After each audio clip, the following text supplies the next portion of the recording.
So hi, here's Simon again with Oasis Dreams. I've just drawn some nice spell cards here.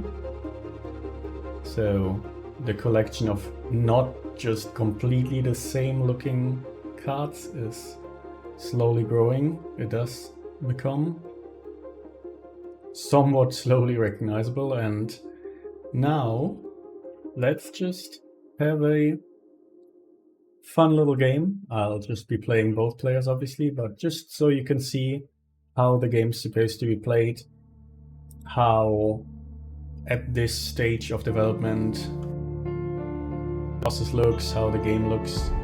Let's start a game. So I'll just click play. This is my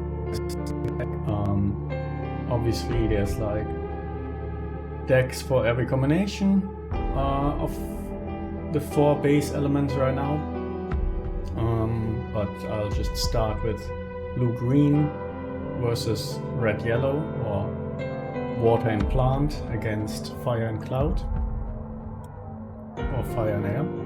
So I just click start game, I get a nice invite link, and I'll throw that into my other browser here where I'm logged in with a different Discord account. And the game has started on both browsers now. So the first player has a slightly red tinted background, and the second player in this case in Firefox here has a slightly blue background. Ooh, dynamic. By the way, I can also like navigate the map and zoom in a little bit, but like this way I can see all the fields. And the art, does it load in? Oh, it does load in when I zoom in a little bit. Okay, cool. But still, I think this is good. So it is the first player here in Chrome. Let's see what cards we drew. We drew a green dragon, a water elemental, and a fog spreader. That is very expensive cards. The starter deck has a lot of cards that are like in the 1 or 2 mana categories. The cheapest one we got indeed is the fog spreader with 2 mana.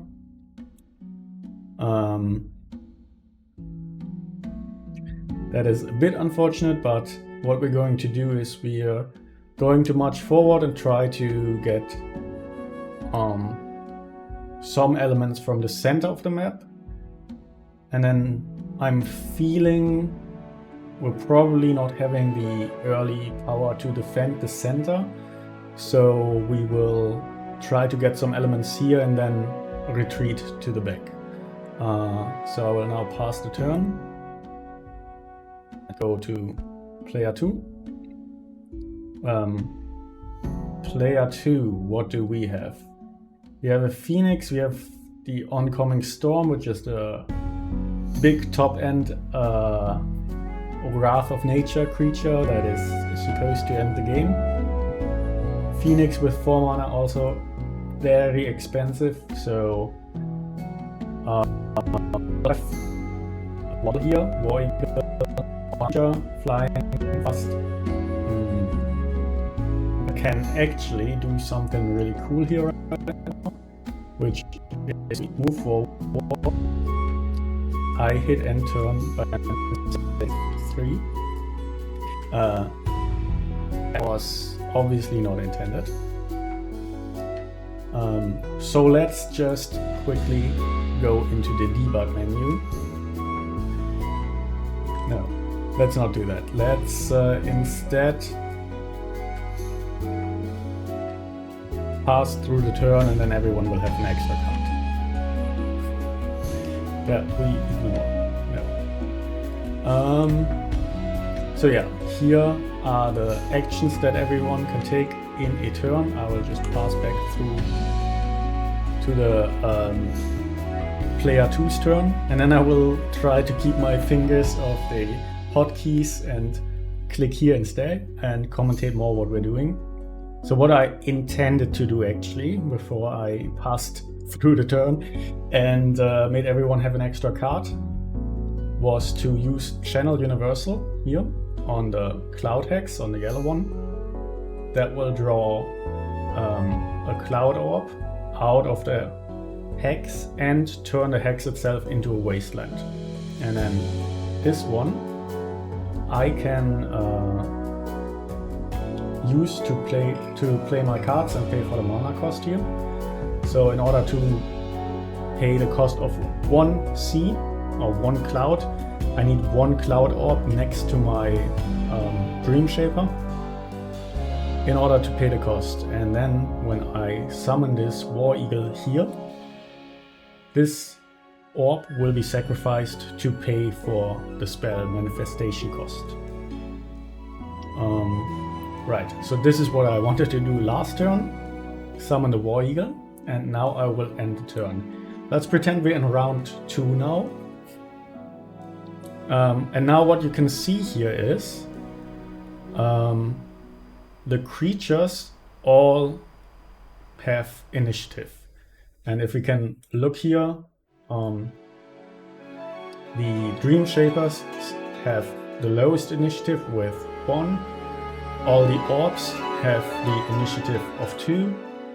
So pretty low. They should act just before the Dream Shapers to get into position. So if you have like a lot of orbs floating around here, they're kind of designed to go into position for your next big spell just before it's the turn of your Dream Shaper again. And then if you want to cast a spell with like 3 fire or so, you need to have the 3 orbs assembled around your Dream Shaper.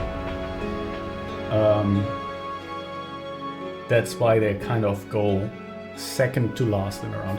The War Eagle with 9 initiative, flying and fast, is very aggressive, can go straight away, and can also move pretty far on the battlefield. And one cool thing that this War Eagle can now do is fly all the way over here and pick off this water orb before my opponent can use it for casting or manifesting a spell or a vision. So casting a spell is like the more general term. I think with the lore and everything, I would like to adopt the more lore aligned parlor of manifesting a vision, but probably gonna switch back and forth just to make sure everything's understood and understandable. But yeah, so I have my flying War Eagle that can now attack this mana orb, and I'll just do that. And it dropped out of initiative and died and is removed from the battlefield. This used both my move, so I moved 4 hexes, and my action for the War Eagle. So an attack is an action. Every creature usually gets 1 action and a couple of moves on their turn, depending on the stats. And this is all that the War Eagle can do for now. Now it's player 1's turn again. Let's pretend we don't have the left card, because that's the one that I drew accidentally into the hand. So we have a 1 mana Poisoned Frog. Now, this one cannot defend us against a flying creature, but it's probably better to have some kind of creature on the board. So let's maybe put our poisoned frog forward here, and then start kind of retreating. Now I could also, with my Dream Shaper itself, go here and attack, the creature itself. If I still had an action, I use that action to draw energy out of the field. What we see right here is the pathing. It shows me where the creature would walk. And one extra interesting thing that I just noticed that this positioning right now gives us is if I'm trying to go to this hex down here, it will force my Dream Shaper to go next to the War Eagle and then away from the War Eagle, which, as you can see here, triggers an attack of opportunity, as you might know from tabletop RPGs with that similar mechanic. Yeah, so I'm feeling we're slowly retreating to the left here. So we channeled here, we cast a spell or manifested a vision that is not considered an action. That is just, the cost for that is just sacrificing the floating little mana orbs. But yeah, that's all we could do on that turn. And now we pass over to player 2 again. What's player 2 have? We have some very expensive cards here. Still the 6 mana Clouds, and then 4 mana and 3 mana Fire Elemental. This one we gonna ignore.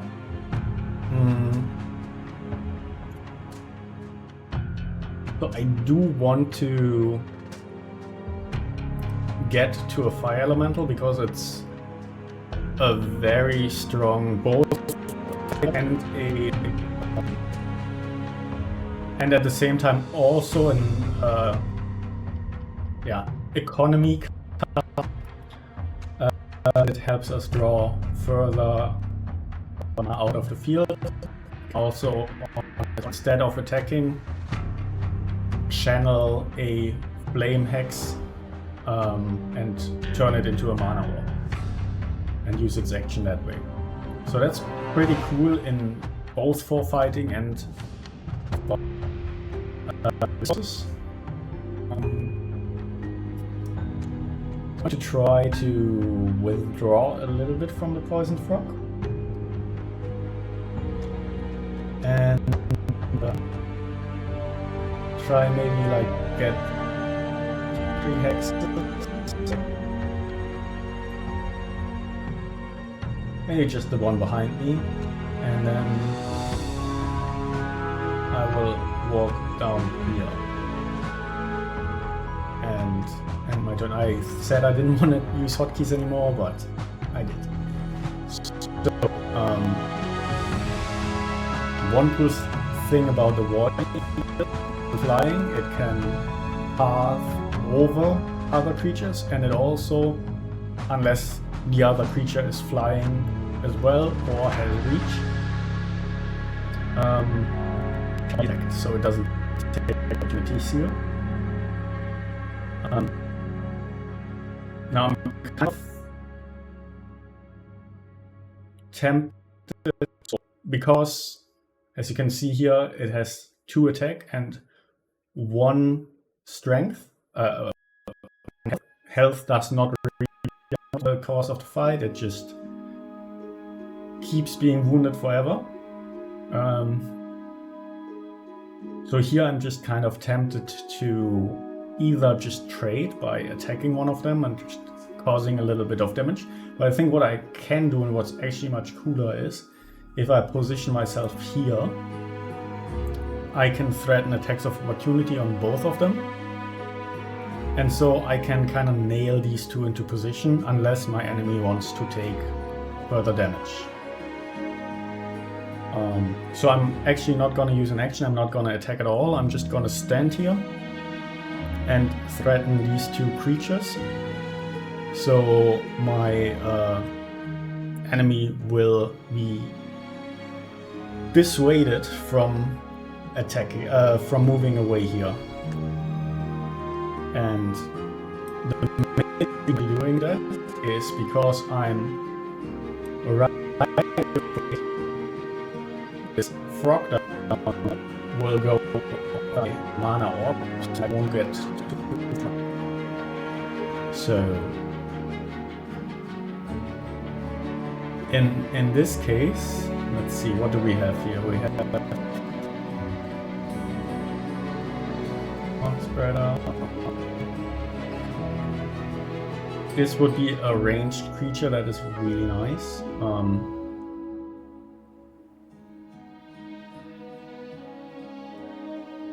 We don't really have anything to get this out of the air. That is very annoying.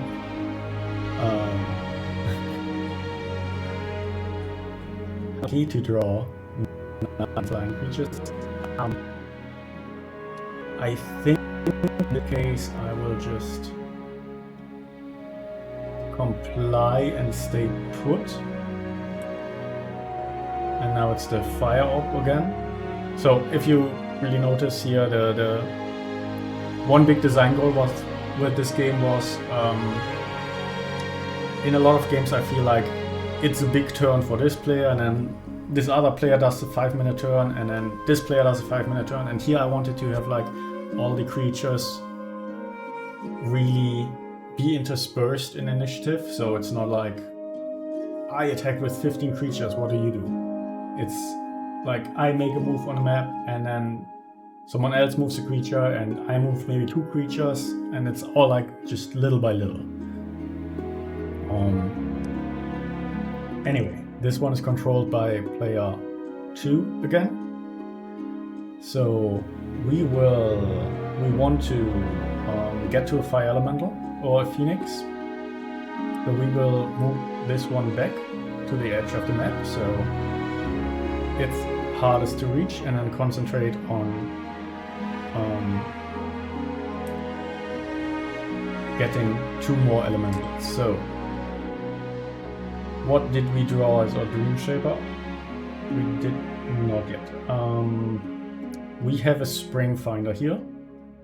So a Spring Finder is a creature that is like the main resource harvester. It has the action of channeling just the water hexes, the spring hexes. So that is good. We're going to draw out this water element here next to us, and then we are trying to summon a Spring Finder here. And this one will then be able to maybe channel these here, and we get enough resources to actually cast one of the bigger spells. So that's the turn. Player 2, as we said, is trying to make a big spell here work. So channel another fire, walk over here maybe, and cast a turn. Now it's a War Eater's turn. I really want to take out this creature. It can get more mana to my opponent, so I'm going to move over here. Opportunity because I'm flying back, and that will kill it off. But I traded this one against basically a mana orb and a resource harvester, so I am kind of very happy with how much that has kept my opponent behind or interfered with their plans. So now the poison frog is no longer threatened. It can freely move over here and try to interfere with whatever player 2 is doing. However, it might be a little bit late for that. So let's see. Here's where we kind of need to plan a little bit ahead. So I want to channel this one and probably stand, and I need to stand adjacent to all 3. So this one, and this one. So my main wizard will, or Dream Shaper, will stand here, and here is where my elementals are going to be, my mana orbs. So let's move them over here. And let's see what player 1 can do to interfere with all of this.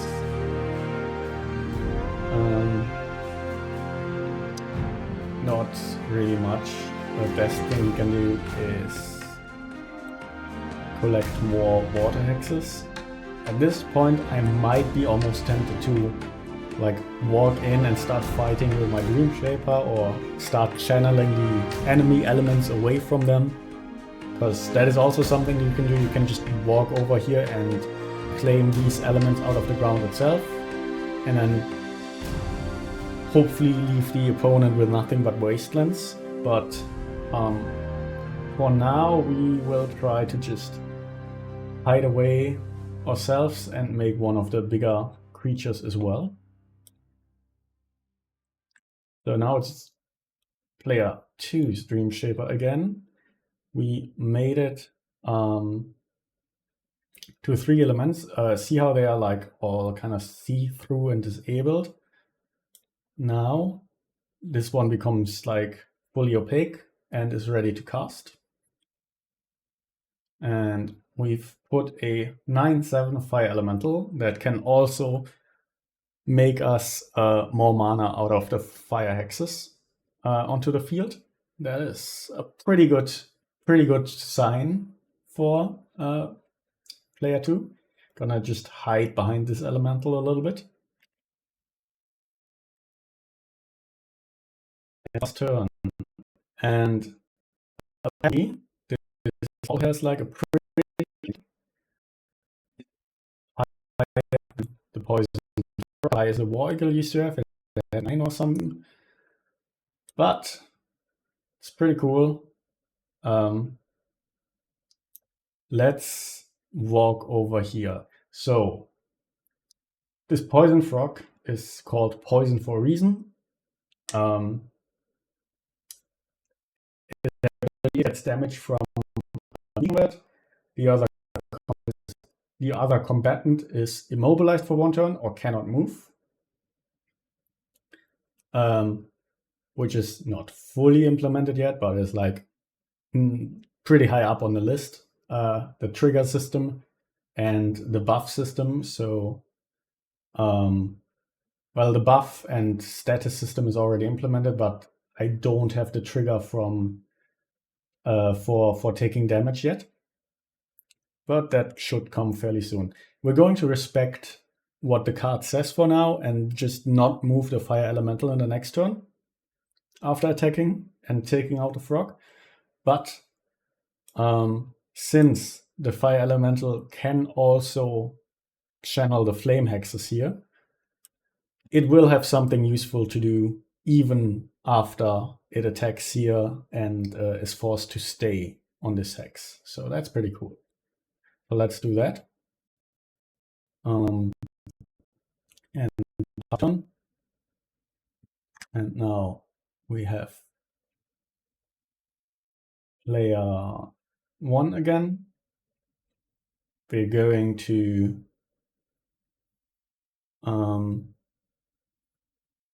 let's see, go for this fog spreader. So we want to be here-ish.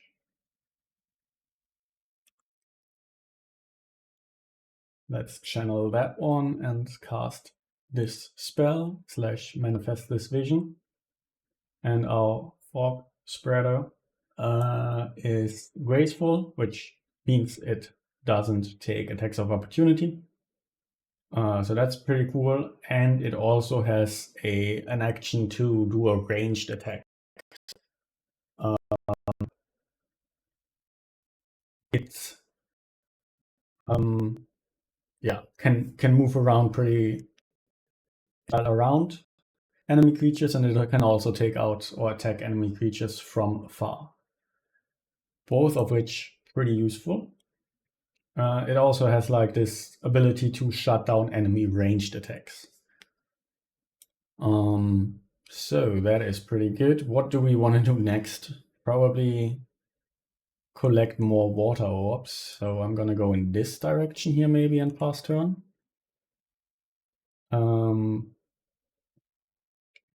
What do we have here? Again, we ignore the leftmost card. We have this Apprentice Dream Shaper, which is amazing. That is just a 1/1 creature, so it's not very good in combat, but it does also create mana out of the field and gives us more resources to maybe eventually cast one of the 4, 5, 6 mana creatures. That's pretty cool. And our fire elemental, as we said, cannot move, but it can still, from its position, use its action to create a mana orb out of the flame hex. So our orc spreader, I thought I had the ranged attack already implemented. My fault.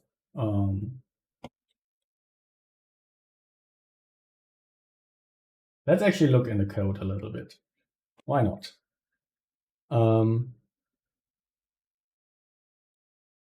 So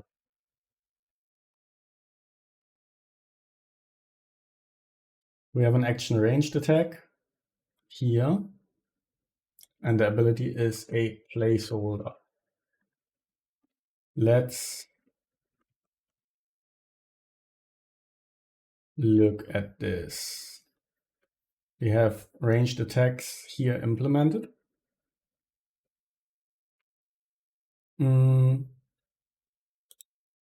Let's add the ranged attack, range 2 damage power.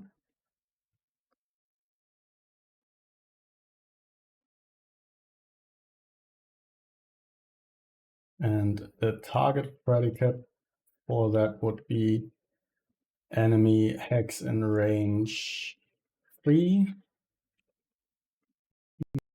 Targets 1. Effect range attack.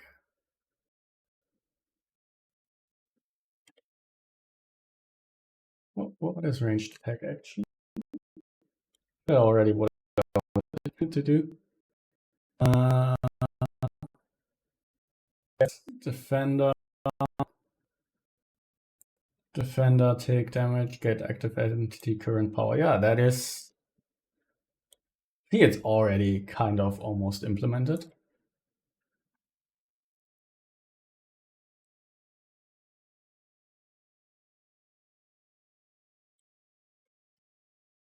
Now we need to go into our schema and add this as a valid ability key. And now this is valid. And now we can throw this in here. And now if we look back at our game, it's still a placeholder because I did a thing where yeah, it doesn't affect the running game. Okay, anyway, let's assume let's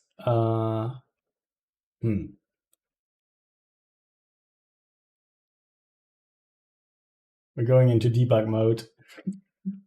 So here's another one that I just created on the field adjacent, and I'm going to kill the old one. And this one here, sorry, voice crack, but this one here, let's give it one extra move in debug to move back to the original position. But this one here now has this new ability, ranged attack R2DP, which if we click will correctly highlight the enemy fields within range. So within range, damn it, 3. Let me just rename that real quick.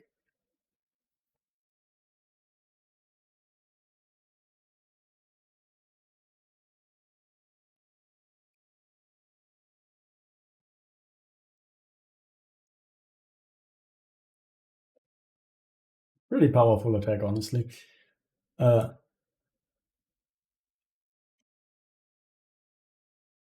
I just crash my game? Yeah, a little bit. Let's do the trick again.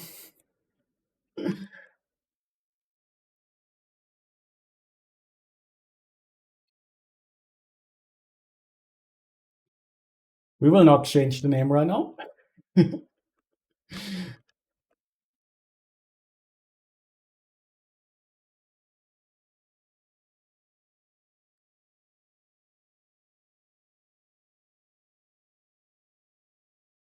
I might have crashed it for good now. Oh my god.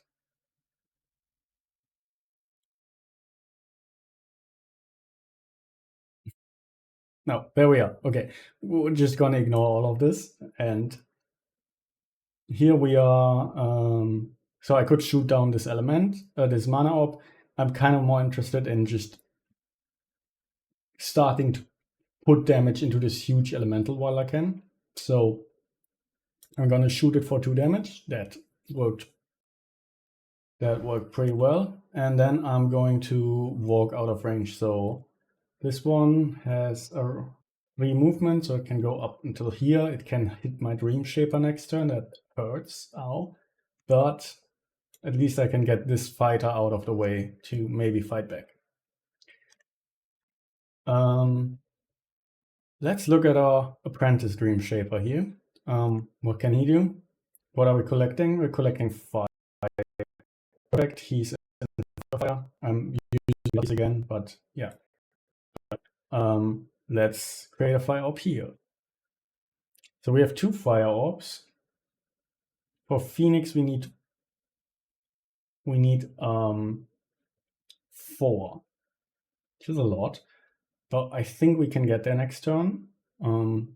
Could even commit and try to get the Volcano online, which is like a big win con. As you see, it has like 15 attack. It can hit the enemy to death in 1 turn.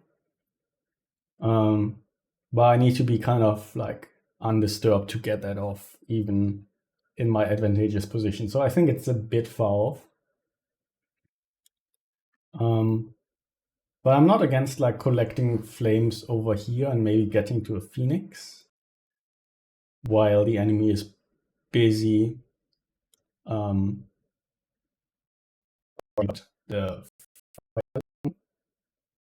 So let's park our fire orbs like here.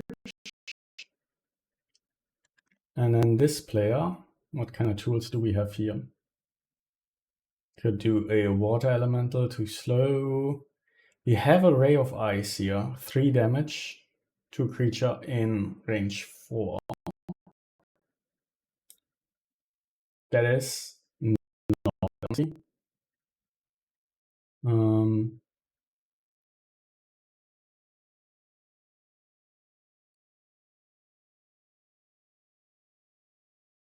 I think I'll just go for that and use this one like this and shoot for 4 damage here.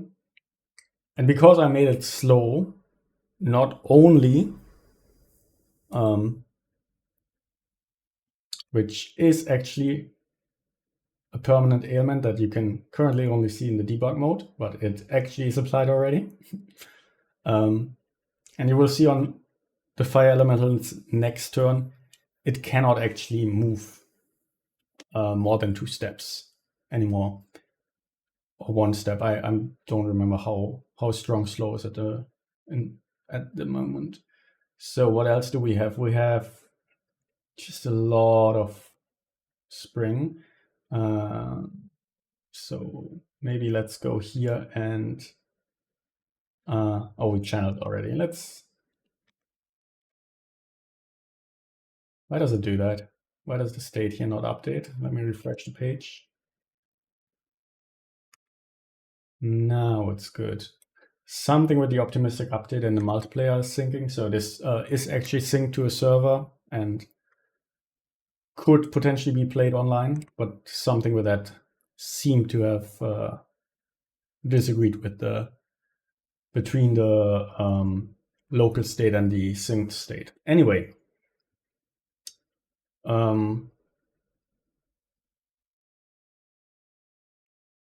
here I will now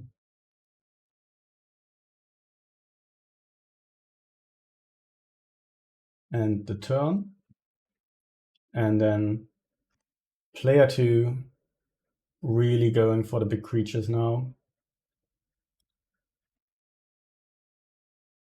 Let's channel here and end turn.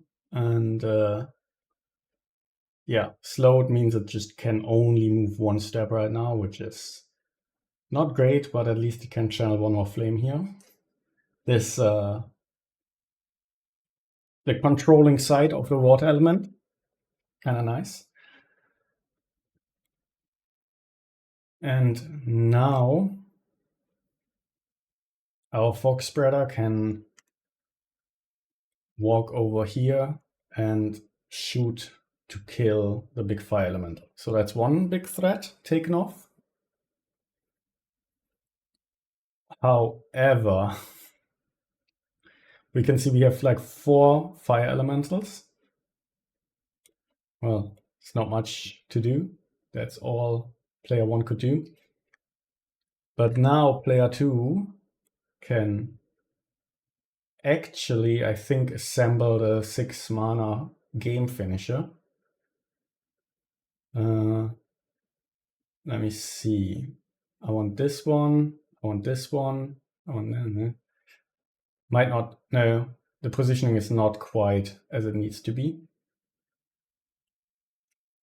I will probably just go for the Phoenix instead. But let's try our best anyway. So also, I would have to assemble close to this one to get the 6 mana off.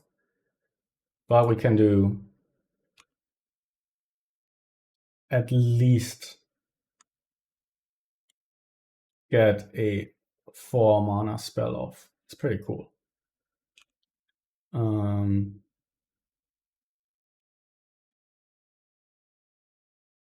Right. Still, we now have a Sprout Farmer, which will help us get more green mana, more plant mana to cast the bigger spells. Fortunately, most of our spells are blue, but maybe we can save up to the green dragon with the help of the Sprout Farmer after all. So let's end the turn here. And now we can actually summon the big Phoenix, which is a 9/9 flying creature that when it dies becomes an egg, and then it has to be killed again or it comes back from the egg. Amazing. So use the rest of our turn to move and channel resources over here. And then next turn, our big Phoenix is the next thing that can move. And since we're in range, I think trying to go for the kill here. Solid 9 damage to the enemy Dream Shaper. And end turn. Now we do our best to fight that down. We got it down to 6. Now it's player 2's turn over here. Let's just channel another cloud. Why not? There's no more fire in this corner of the battlefield left. So not much else to do. So we pass the turn here. I mean, our Sprout Farmer will attempt to produce mana that we can use, but let's see how far we get. Probably moving away from here as player 2. So let's try and slowly move our orbs to the left side where there's more resources for us. Maybe like so. And then player 1, what do you have? Water elemental, big green dragon. We have a ray of ice again. not enough to kill this big creature though. We can't move. We're not yet the Dream Shaper turn. But yeah, we can't move away because the attack of opportunity will kill us. We cannot get enough mana for any spell. And we cannot really collect enough mana with the resources we have here on the field. So yeah, there is blue mana underneath the fire elemental, but the fire elemental itself prevents us from drawing that out and using it because there's only one creature per hexagon allowed. So we don't really have any access to blue mana. The only green card we have right now is a big dragon. That's not helpful, so there's not much left to do, unfortunately. Let me just demonstrate here that if I move here, I cannot actually attack the Phoenix because it is flying and cannot be attacked by the ground creatures. So let's pass the turn, and yeah. Only thing we can really do is do another plant mana. Did we draw anything for that? Nope, not really. The leftmost card we're still gonna ignore. So we pass the turn. And can we do anything cool on the last turn with player 2? Even though the win is all but guaranteed. Let's just fire a lightning strike for maximum damage. So it's just 5 direct damage in range 3, and also the art that we drew just before this game. So let's fire that off at the enemy. Enemy is now a measly 1/1. We pass our turn, and the Phoenix goes for the kill. And that was a complete game of Oasis Dreams with the cards that are currently designed and implemented. Yeah, I hope you enjoyed that. Got a little bit of behind the scenes view on the code and the implementation as well. But yeah, please subscribe and like and comment and tell me how you like the game so far.